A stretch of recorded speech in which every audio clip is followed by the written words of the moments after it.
can go ahead. Okay, so we're all ready.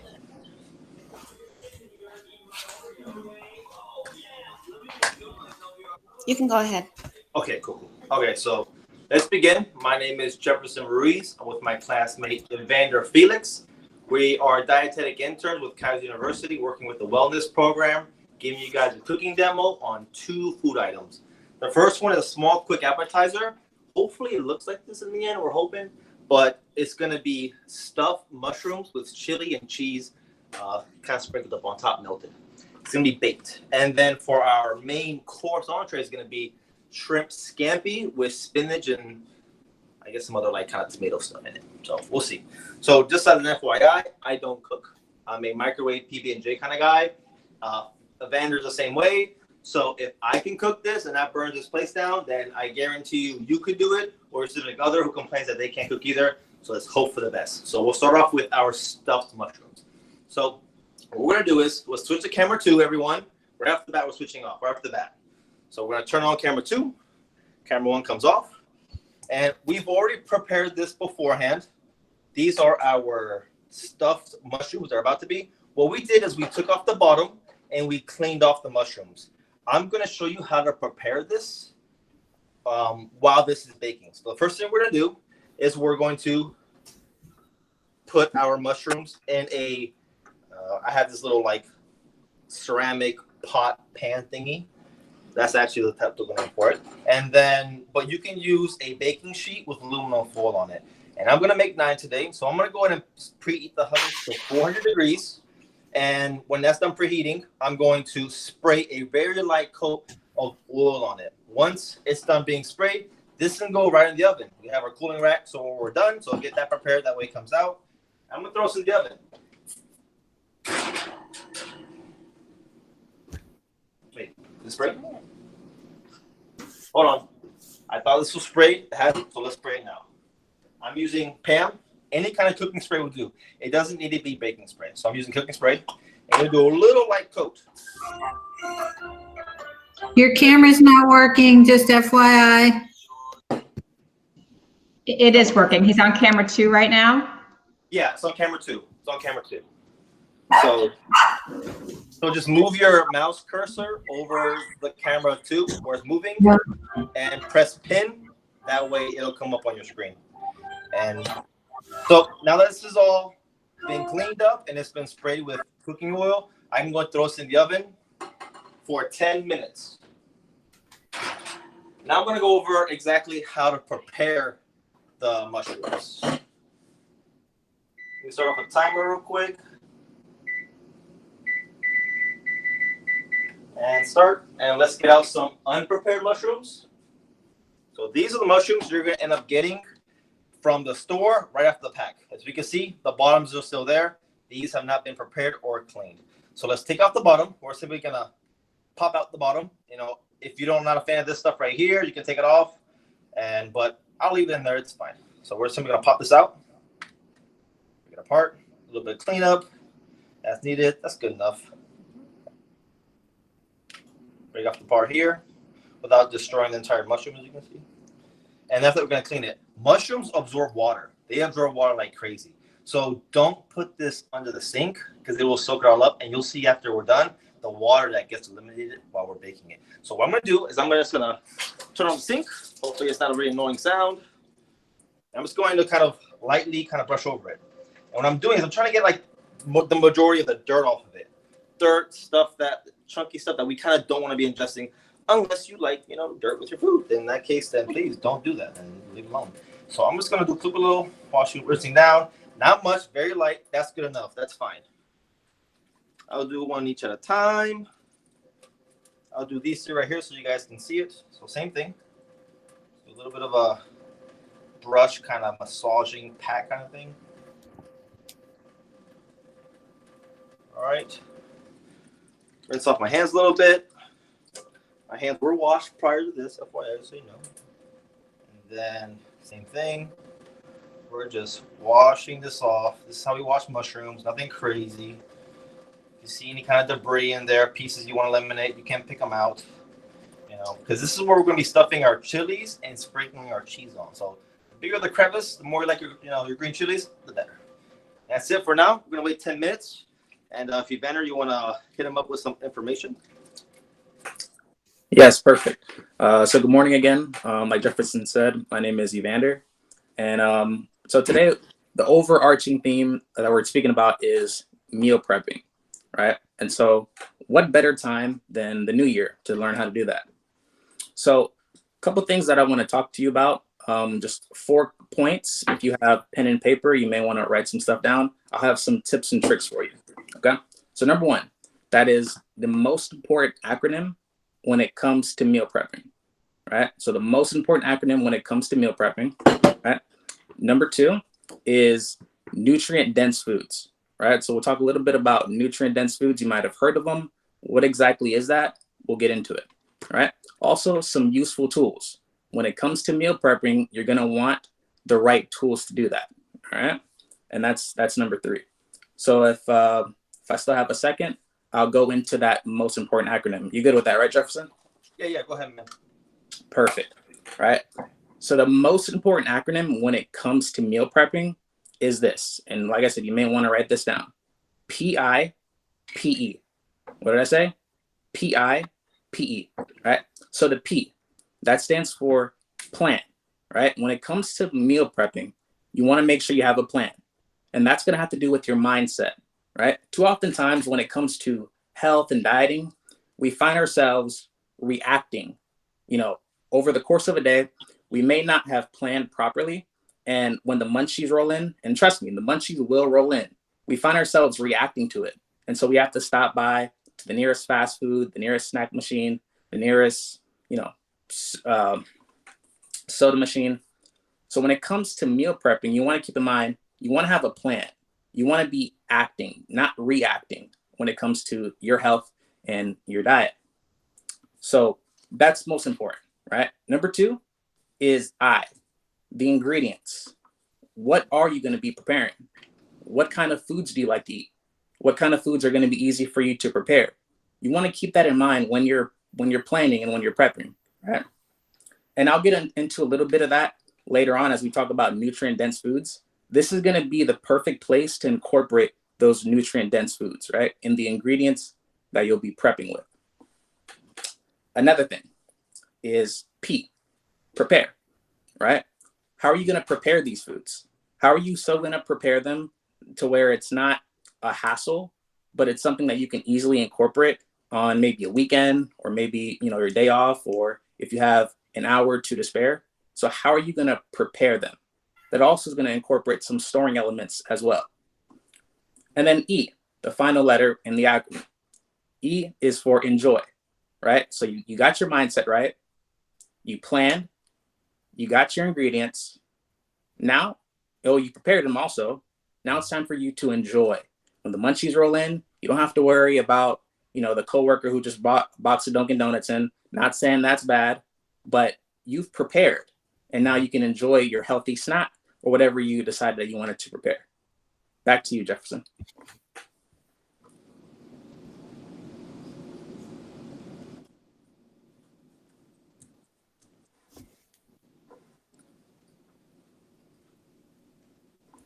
If Jefferson's not ready, then I'll go into the second element that we'll speak about, which is... I'll mention like a little bit of stuff, what's about to happen next. So right now we're waiting. We have a 10-minute marker for the mushrooms to bake a little bit. As you've seen during this little off break, I opened up some green canned diced chilies. Your favorite brand will do. I opened them up. This is what we're going to be stuffing inside of each mushroom. As soon as it's done, you're going to see I have my cooling off rack already. I'm going to bring it out. I'm going to stuff the green chilies inside. And this is our cheese, not sponsored by Kraft. And we're simply just going to sprinkle it around. We're going to sprinkle it. I did try kind of to be a little greedy, and I kind of balled it up to see if I can get more, but I don't think it's worth it. It wasn't worth it in the end. I think sprinkling is just perfectly fine. But that's what we're about to do next. We're just waiting on right now the 10 minutes to be up, and we'll continue from there. If you want to go and hit him with some more information, Evander. Perfect. So the next thing I want to talk about is nutrient dense foods. But before I really get into that, I kind of want to break down the main ingredients that we're going to be cooking with today, and then I'll kind of transition into the nutrient dense foods, and you'll see why that's important. So with the dish that Jefferson's preparing right now, it's, mushrooms. Now, and I don't know if I'm jumping too ahead, you let me know, Jefferson, but the next dish that we're going to be speaking about is the shrimp scampi with roasted peppers, right? And that incorporates shrimp, linguine pasta, red pepper, oil, butter. And so looking at the nutrients that are incorporated in that, you'll find that shrimp has about 80 calories or so, has some protein in there, has some vitamin B12, iron, zinc, and some other good nutrients as well. I didn't mention, but it also has some spinach in that dish as well, which is good for potassium. You may, if you notice yourself cramping a little bit too much, then you may have heard grab a banana if you're cramping. Well, spinach is also good, has some potassium in there as well. Also, I'm sure all of us have heard of vitamin A, keeps you looking healthy. Well, spinach has that as well. When it comes to the linguine, it's going to have some fiber as well as some potassium again. So if you wanted to maybe have the spinach for some potassium one day, and then also you have the linguine that can have you meet your needs for that. All right. So I mentioned that and as a segue into nutrient dense foods, because certain foods are going to have more nutrients. So you've heard that, nutrient dense foods. And how I like to explain that is, think of it like on a monetary aspect. You may go to certain stores, and what $40 can get you at one store, it can get you a whole lot more at another store. And that's similar with food, right? You have certain foods that may both be 80 calories. Take white bread and whole wheat bread. They both have 80 calories, but one's going to give you a little bit more nutrients than the other. And so that one is called nutrient dense. So keep that in mind when you're looking at the ingredients that you're going to be wanting to meal prep with. Just keep in mind that there's a principle I like to use called the good, better, best, right? So not necessarily saying, any particular food is going to be bad, but there's a good, better, best, right? So like I mentioned before, there's white bread, which is good for the calories that it can provide you. But then there's whole wheat bread, which can give you just a little bit more. And then there may be a best option for you that's going to give you a little bit more nutrients to meet your daily needs. All right. We're already a vendor if you're all good to go. Okay, everyone. So our mushrooms are done. I'm gonna go and take them out the oven, and we're gonna start stuffing. That way we can throw them back in there. So we waited 10 minutes. We waited a little less, but it's fine. We're gonna keep it express. So now our mushrooms are all done. So what we're gonna do is we're gonna flip them over. Thank you, oven. Flip them over. They're nice and toasty. Alrighty. You can tell I don't do this very often, huh? Is that obvious, hopefully? There we go. It's going pretty smooth. I'm impressed with myself here. Besides that one won't kind of give me trouble. Cool, perfect. So now I'm going to use the same stick, and I'm going to kind of spoon. Actually, I'll grab a spoon now think about it. So I'm going to use a spoon, and I'm going to put a little bit of chili on each one, as much as you would like. I'm going to fill each one with chili. Remember that you're going to have to sprinkle some cheese on there afterwards. So depending on how much cheese to chili ratio do you want, putting according, cheese is of course pretty tasty, but cheese also has more saturated fat. So it's not bad, but we don't need to drown it in cheese, then let's kind of avoid it, we don't have to. Great source of calcium though, and vitamin D. It is a dairy product. Now that that's done, I'm going to sprinkle some cheese on there. Like I said, I tried the whole balling method. It was okay, but I think the sprinkling is better. We'll sprinkle on each one. I'm telling you, we're like almost done with this. Like when I said this was like a quick appetizer, it's a quick appetizer. That's all you had to do. We simply cleaned out the mushrooms. Then we sprayed a light coat of cooking spray on top of it. Baked for 10 minutes. We take it out. We put some chili inside of it. Sprinkle some cheese on it. And now for the very last part, we're gonna throw it back in for 5 minutes. And it's really that simple. It's really that simple. Now let me grab something so I don't burn myself. All right. I'll close the oven. And I'm gonna set my timer for 5 minutes.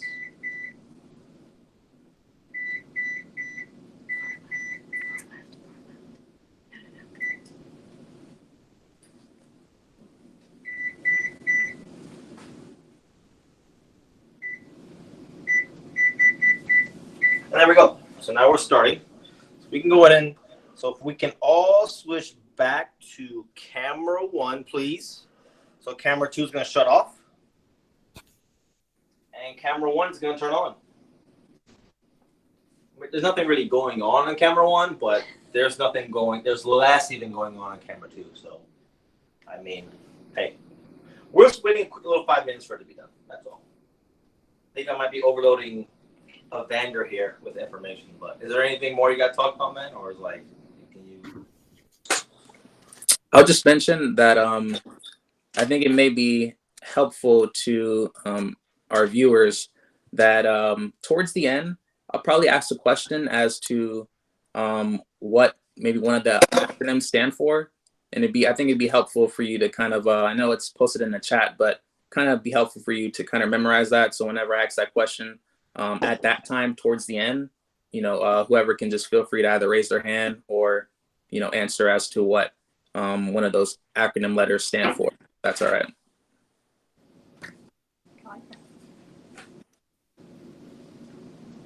I'm just gonna stand here, really. I guess we can talk about nutrition. Does anyone in the comments have anything, or they want to watch, give any questions on dietetics or nutrition? Anything regarding weight loss, maybe nutritional facts, maybe a myth they heard about? Does this diet work? Does that diet work? Are GMOs bad for you? Is organic food better? Or is fat bad? Is carbs bad? Have any questions like that we can kind of talk about a little bit? I'll say something, Jefferson. Okay, cool. So mind you, right? The overarching theme is meal prepping. But the meal you're watching, at first it may not seem too much like that, but keep in mind that what we're doing is picking out 1 or 2 recipes of which you can actually incorporate many other recipes, right? So the elements of this that you can use all across the board for any other recipe is going to be the linguine pasta. It's going to be the pepper, some of the ingredients that you'll see Jefferson kind of saute. Those are the principles that are going to extend for any meal you do for the most part. Mushrooms are always good, but definitely the core that we're using right now is the shrimp, the pasta, the spinach, the mushrooms, cheese if you like, peppers, chili. So those are the core elements that you can kind of, like I mentioned, kind of use all across the board for any other kind of meal. And you can always substitute. If you don't like shrimp, well, you can just substitute that for whatever you do like, whether it's chicken. If you don't want to go too heavy on the carbs, well, there's a substitute for the pasta. It was actually done, I believe, last year in a cooking demo. You can actually do zucchini pasta, and that's a different process of how to shred it into noodles. But there's always substitutes that you can add for each recipe.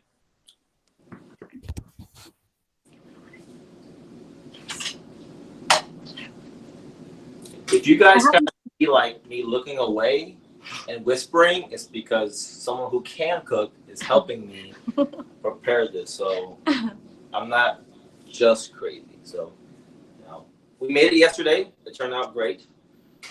It's just I did a lot of watching. So today is me handling this, but I still need a little bit of coaching. If I follow the recipe, if I just simply just stare at the recipe, yeah, I can make it, but I kind of don't want to have you guys sitting there and me zoning into something. So we're trying. I think what also may be helpful is if you do enjoy the meal or you like the meal that's being presented to you right now, or the meals, I think we can probably try to come up with an avenue of getting those recipes to you. I will say that majority of them come from Publix. But if you do want a way for us to reach back out to you with the recipes or some of the resources that we're using, then we can definitely find a way to get that to you. Yeah, everything here, every single thing here was bought at Publix. So you want a one-stop place for everything. There's nothing like crazy unique here. Everything's kind of basic, you know, pepper, roasted bell peppers, green chilies, cooking oil. Everything is pretty basic. Everything's kind of like, you know, standard. You know, your favorite mushroom, size mushroom, kind of mushroom. Well, you can stuff it in, clean it. You're all good to go, really. You know, it already matters. Hey, Jefferson, about how much did all that cost you for the So listeners? total for, okay, we're done. So I'll talk about it in a quick second. Oh God, that's hot. All right. So let's go ahead and go now to camera 2. So we're gonna turn off camera 1 now, and we're gonna go to camera 2. That way, you guys can see how the finished product looks like. Hopefully, the lighting kind of does it justice because it looks pretty cool. It's kind of nice. And here we go. You see what I mean about like sprinkling? It gives like these little streaks, and that's it. That's all it took. Simple as that. We put everything there, and that's it. It was that simple. Let me go ahead and tell you guys how much of each ingredient for this recipe was. Let's see. Everything's kind of, you can almost eyeball it, but we'll go ahead and I'll give you the specific amount. So you're gonna need 1 can of cooking spray, 24 button mushrooms. This is gonna be for 8 servings. 4 ounces of chopped green chilies. That's drained, of course. This is the one I use. And then simply 1/2 cup of shredded, low-fat, sharp cheddar cheese. And this is the one I chose from this one. And that's all it took. It was that simple, that easy. This can be a little appetizer. And now let's move on to the main dish, the main big dish. And let's all go back now to our camera 1. Let's bounce back and forth. Let's turn off camera 2. Go back to camera 1. And we're gonna get into cooking. This is the real test. This is crazy. This is not my standard PB&J. So we're gonna go ahead and start off with olive oil. And we're gonna need, I'm only gonna be cooking half the size. So I'll give you guys how much we need, but I'm only gonna cook half of it for now. So kind of ignore the portions for now. Just kind of keep it in mind, like ratios maybe. But at the end, I'll give you the exact measurements and servings that you guys all need. I'm cutting it all by half. So if there's any math teachers here, feel free to double it as you go through, I guess. And so I'm going to use 1 tablespoon of oil. I'm going to pour it right in there. I've already put the pan on stove on low. That way you can start. There you go. Spread around a little bit. And then I'm going to add garlic.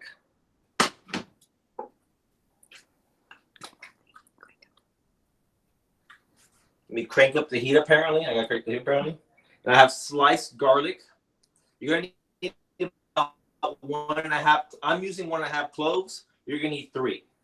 So what I did was I took to make the servings I made today, I just took like a big clove and a small clove. And I kind of balanced that out like 1.5. So I'm going to put it on the stove. And I'm going to wait until the cloves, the garlic, turns golden brown on the ends. I almost make it seem like I can cook, all right? And then we're just going to wait a little for that. That should take about 3 minutes maybe. So back to that. Yes, I wanted to say something really quickly on the oil. I know that it may be a question for some people as to which oil is the best kind of oil to use. So I kind of want to just add some points on that. That way you can have some good information for you to take home. So olive oil is very good. Canola oil is very good. And I would probably advise you, the name of something doesn't necessarily come with any kind of value for say, like, so if something like coconut oil, you don't want to, put that in a bad light, but it sounds very good. It sounds extremely healthy. Coconut oil, coconuts are healthy, so the oil of it must also be. But I would just kind of stay away from that a little bit and kind of focus on the the best ones, the good, better, best again, like I mentioned. So coconut oil may be good, right? And there may be a better, like avocado oil may be a better, but the best are probably going to be the olive oil and canola oil.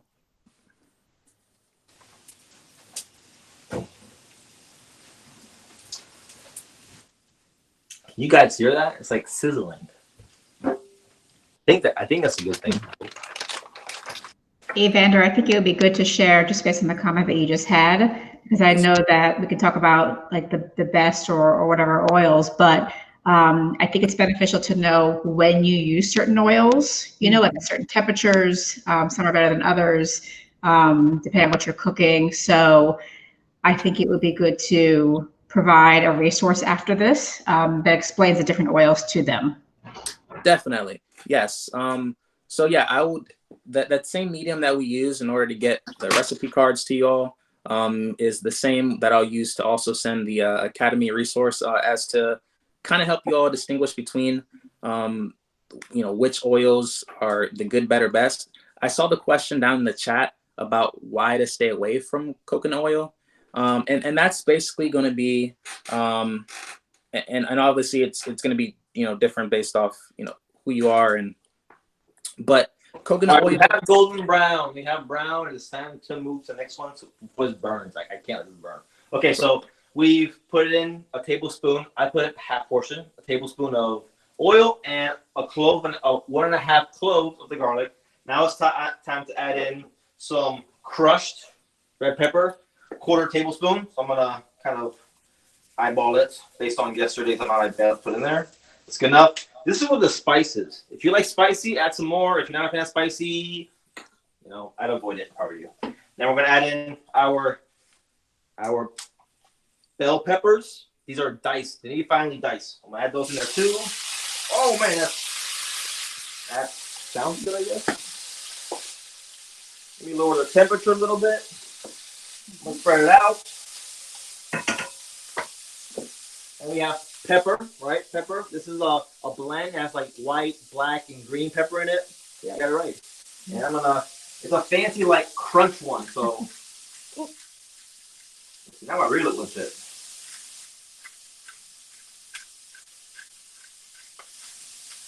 So same thing, about a quarter teaspoon of the pepper and the crushed pepper. The crushed pepper and the regular pepper. There we go. They're both peppers. And then same thing, 1/4 of salt, iodine. That's good enough. And the shrimp. Now these I chose medium. You can choose jumbo too.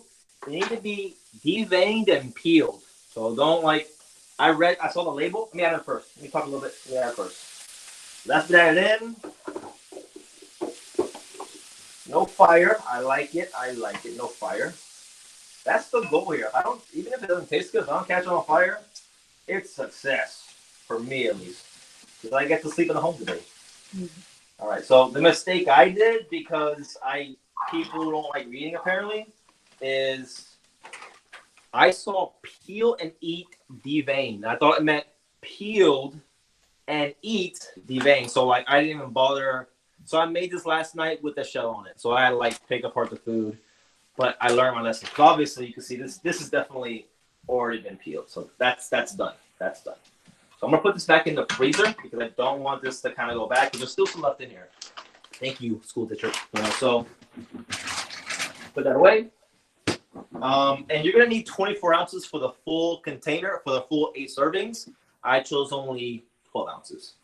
So now that that's in there, we're going to wait 1 or 2 minutes for it to, waiting for the shrimp to turn pink. No, not yet. No, we're just waiting 1 or 2 minutes.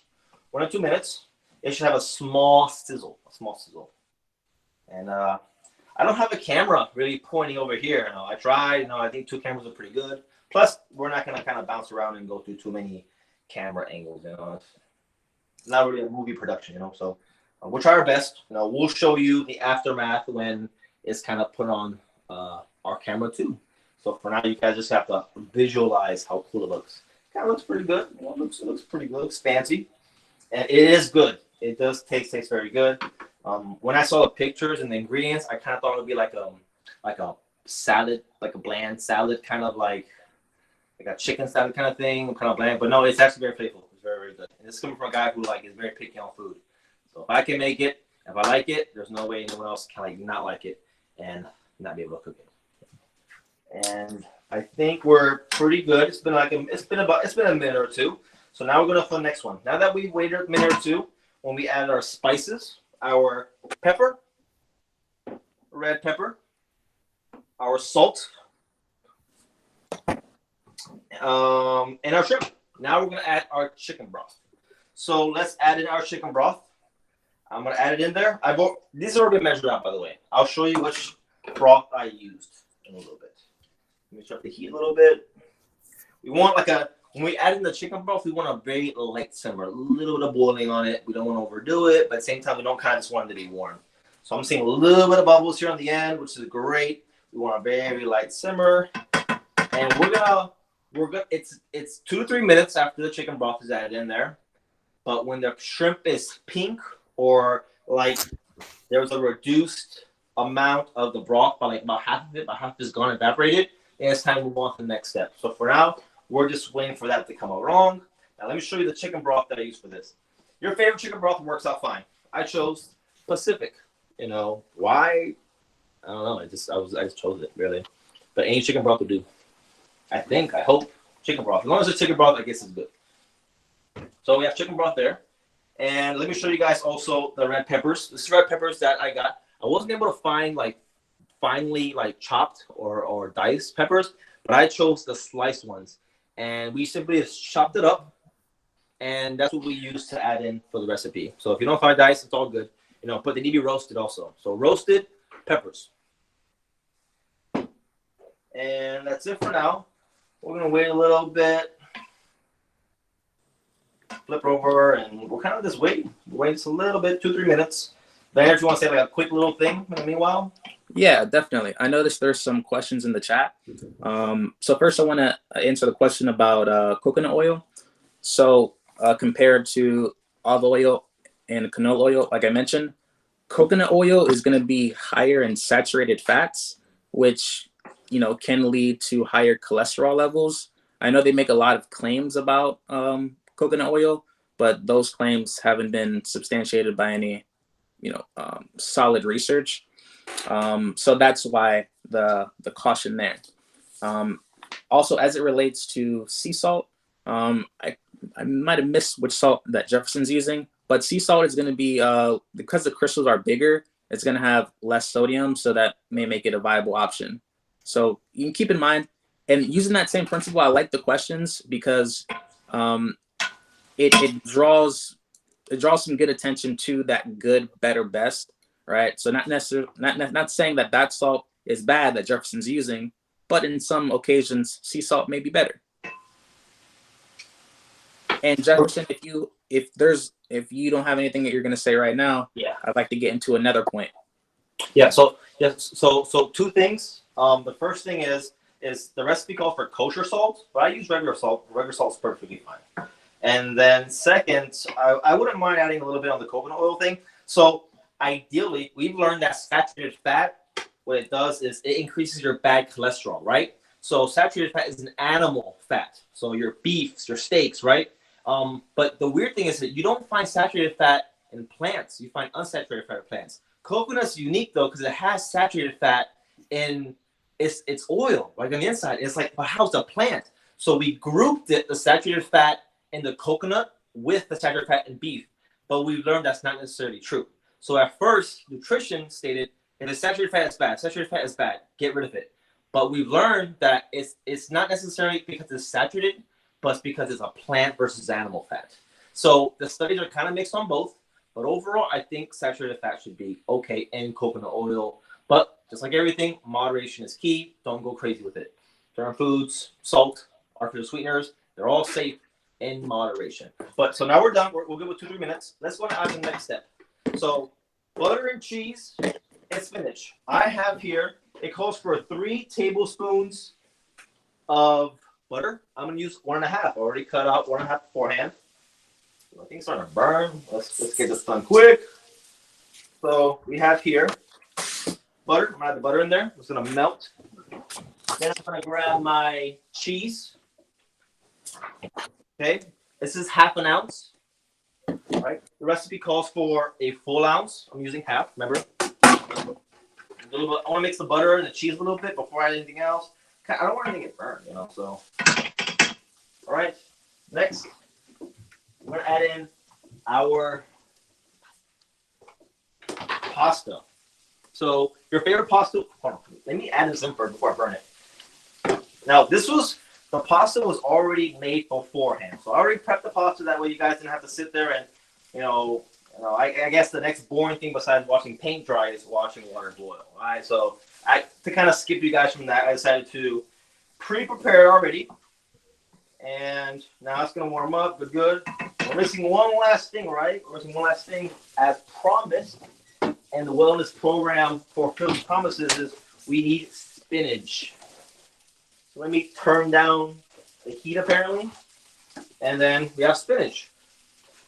Recipe calls for 5 ounces. I'm using 2.5. I already cut this in half earlier. These have already been proportioned out beforehand. So if somebody can kind of throw stuff in there, they've already been methodically weighed out. That way, once again, you guys aren't watching me, measure stuff out. It's kind of boring. Not really entertaining. And from here, I'm gonna mix, and that's basically it. We're done adding everything. Now it's about waiting for it to be finished. And for our last step, once our spinach, our pasta, is all add our butter and our cheese has been added in there, we're just gonna stir. We're gonna stir. I'm having a little harder time to try and mix the pasta only because it's cool. It's kind of a little stuck together, but it's loosening up. It's looking good. So when you make your pasta, you'll be fine. Let me kind of talk about pasta a little bit. So the recipe calls for just pasta or your favorite spaghetti. So angel hair pasta, spaghetti, linguine. I went with the recipe. I chose linguine. Plus even like I said, I eat plain. I always eat spaghetti. So I was like, you know what? If it calls linguine, I'll give it a shot. We'll go to linguine, and it was kind of cool. I mean, it's the same thing essentially, but same thing. Now the difference between mine and the recipe that comes out is I chose whole grain. So I want to talk about whole grain real quick. So pasta comes from a grain, right? The difference between white pasta and whole grain pasta is whole grain, as it says, it uses the entire grain, the entire seed. When we make white pasta, we remove that outer shell. That outer shell is important because it has the fiber in it. Well, why do people remove it? If it has fiber in it, why do people remove it? Because the taste. We all know that typically the white pasta, the white bread, the white rice tastes better. It appeals to us, so we like to eat it. And so manufacturers give you the option. Do you want whole grain or do you want white rice? I'm choosing whole grain because although I do eat veg every now and then, if I can eat whole grain now, it means I don't have to eat a salad if I'm not in the mood for it. Because even though things taste good, anything get old after a while. So I don't want to eat. Salads aren't bad. I actually don't mind salads really because they're easy to make. But I don't make it because too often because I get tired of it. I get bored. Right? I eat the same thing all the time. So, but I need fiber. So I need to find other sources or ways to get my intake of fiber. And this is one way. Is do whole grain pasta. So if you're tired of eating pasta, but you're tired of eating salads, but you're forcing yourself to eat it because you know it's good for the fiber, well, here's a great way to do it. And if you mask, because like I said, I'm not a fan. I'm also not crazy about brown rice. I'll eat brown rice or whole grain pasta, but I'm not crazy about it. So if I can kind of disguise and trick myself into thinking it tastes good by having some other foods, hey, perfect. And this is like a perfect way. Because like I said, this is good. This is good. This is good stuff. This is good stuff. So if I make it again, I think I will actually will make it again. I will definitely be using whole grain pasta for this one. The whole grain just didn't take away from the food at all. So let me talk a little more about the difference between whole grain and white. So we know that the whole grain is going to have more fiber than the white. But what's the difference when it gets in your stomach? See, they're both carbs. Fiber is also a carb. Sugar is a carb. Juice has carbs in it.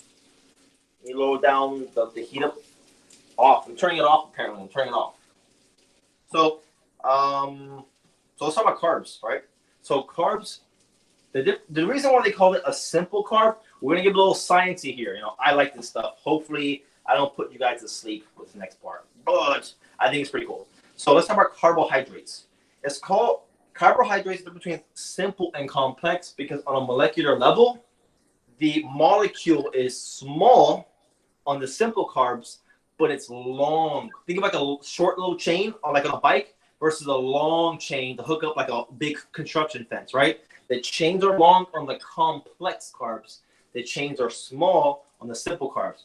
Your body has to digest these carbs down to little pieces, little links. Your body can absorb the carbohydrates the way they are. They need to be broken down into glucose. The way it does that is it uses enzymes to break them down. Your body takes a longer time to break down those complex carbohydrates rather than the simple carbohydrates. So for example, if I give your body, or from bike chains versus construction chains, bike chains, short carbs, simple carbs, sugars, candies, right?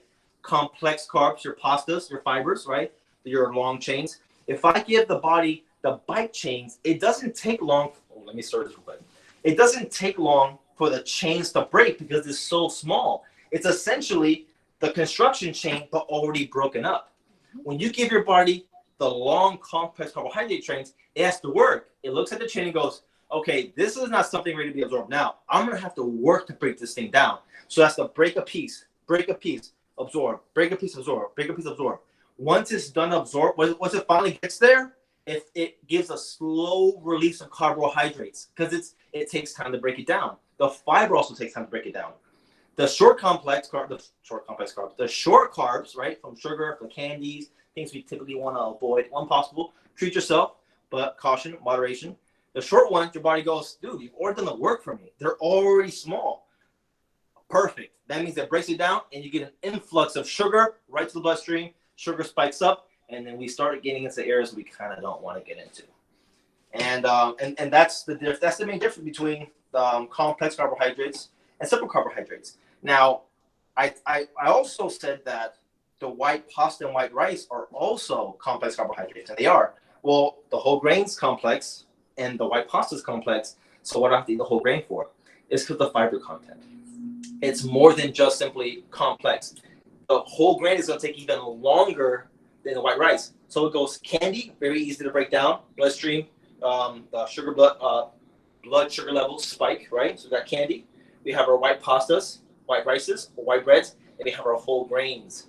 These takes a long time to take care of. And that's what we want to have in our diet.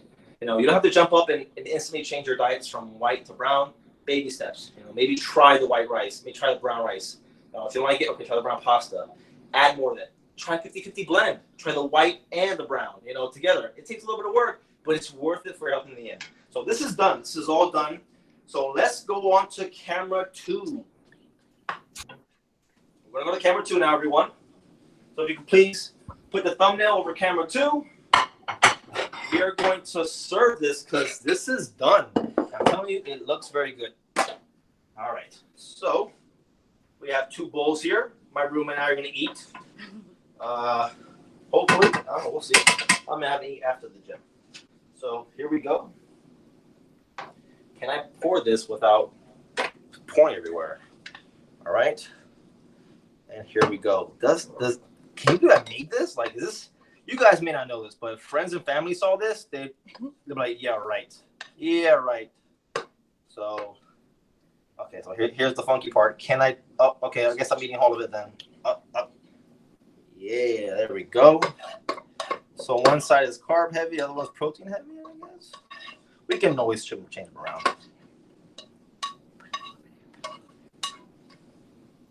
Okay. Gotta put some veggies here. That's my way of trying to hide veggies. I'm feeding also a table. I guess I dropped some on the table too. So look, I'm trying. And check that out. Is that like that's from a magazine, right? And like I said, PB&J bowl of cereal. That's me. So tell your significant others, if this guy can make it and the house didn't burn down, there's no reason why no one else can make it. This is our. There we go. This is our shrimp scampi with spinach. And that's it. And this is very, very good. You know, if you're not a fan, like I said, if you're not a fan of spices, don't, avoid red peppers. If you like the spices, then hey, add more. So now that we're at the end of this, I want to tell you guys the ingredients, the true proper ingredients that was used for this. Now, we're going to need 3 cloves of garlic. Turn it off. All right, so 3 cloves of garlic, 1 cup of roasted bell peppers, finely chopped, 1 ounce of Parmesan cheese, 8 ounces of linguine pasta, 2 tablespoons of olive oil. If I go too fast, don't worry, we can send you the link to the recipe, and we can provide the recipe also as well. So I'm just kind of briefly going over what was made for this. 1/4 teaspoon of crushed red pepper, 1/2 teaspoon of kosher salt, 1/2 teaspoon of pepper, 1/2 cup of reduced sodium chicken broth. I didn't use the reduced sodium. 3 tablespoons unsalted butter. Mine was unsalted. And 5 ounces of baby spinach leaves. And that's it. That is all. I hope you guys enjoyed it. And I'm telling you, I'm impressed. I mean, you guys are like, this is good. Like, I'm satisfied with this. And that's it. That's it. Perfect.